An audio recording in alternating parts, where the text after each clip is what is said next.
مەسئلەی باشی مرد بەوە بەسراوە کە ئافرەتەکەی خێزانەکەی بەگوێی بکە. کاتێک ئافرەت بەگوێی مێردەکەی ئەکا بە تەئکید هیچ مێردێک نییە کە ئاوا نەبێ بۆ ژنەکەی. وەکو ئەو ئافرەتە ساڵحە کاتێک کچەکەی شووەکە و ئەیدا بەش و نەسیحەتێکە هەیەکێ لە نەسیحەتەکانی ئەفەرمێ ئەگەر تۆ ببیتە ئەنگوستیلەیەک بۆ پەنجەی مێردەکەت ئەویشە بێتە ئەنگوستیلەیەک بۆ پەنجەی تۆ. هەر ئافرەتێک چاک بێ و بە گوێی مێردەکەی بکە بە تەئکید ئەو مێردە هەوڵ ئەدا باشترین شت چییە بۆی ئەنجام بدە. لەبەر ئەوە خۆشەویستەکانم زۆر گرنگە ئێمە ئەمە بزانین و زۆر نیعمەتێکی گەورەیە ئەگەر خوا ئەمە بکا بە نسیبی ئینسان. چەند خۆشە ئینسان هەر لە دنیاە بەهەشتێکی هەبێ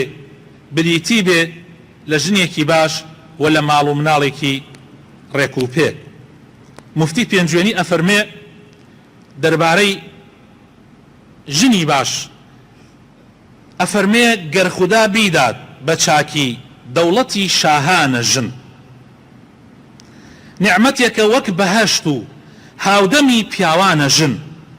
بۆ دڵێکی پڕغەم و شەخسێکی بێدەرد و ئەلەم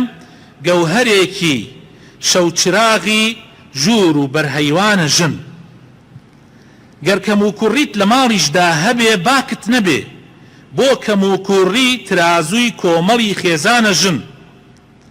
ژن لە لای پیاوی نەزان و سەرسەری نرخی نییە بۆ ژیانی کۆمەڵی باشترە لە میر و خانە ژن بۆ سوپاسی باسی چاکی چی بەیان کەم هەر کەمە جووت و ئاش و نان و بەرگ و باخچە و بێستانە ژن باعیسی ئارامی قەلب مەرهەمی دەرد و برین بۆ هەموو دەردێ دەوابەخشێکە وەک لوقمانە ژن دەوڵەتێکی پڕ لە شەوق و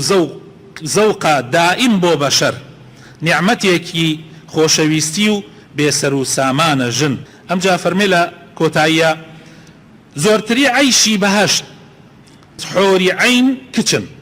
یعنی خوای تەعالە حتا لە بەهەشتیشە بۆ دڵخۆشکردنی تۆ ئافرەتی داناوە حتا لە بەهەشتیشە لەزەت و خۆشی بەیاناتی لە ناو قورئانە ژن یعنی خوای تەعالە ئەو لەزەت و نیعمەتێ لە قورئانە باسەکە خوای تەعالە بێت و گەر مڵکی کەماڵ و گەنجی و حوسنی یەککەوێ هەنی ئەگەر ئافرەتێکی باشت هەبێ خاوەن ماریفەت بێ خاوەن دیمەنێک بێ بە گوێرەی دڵت بێ یعنی بەڕاستی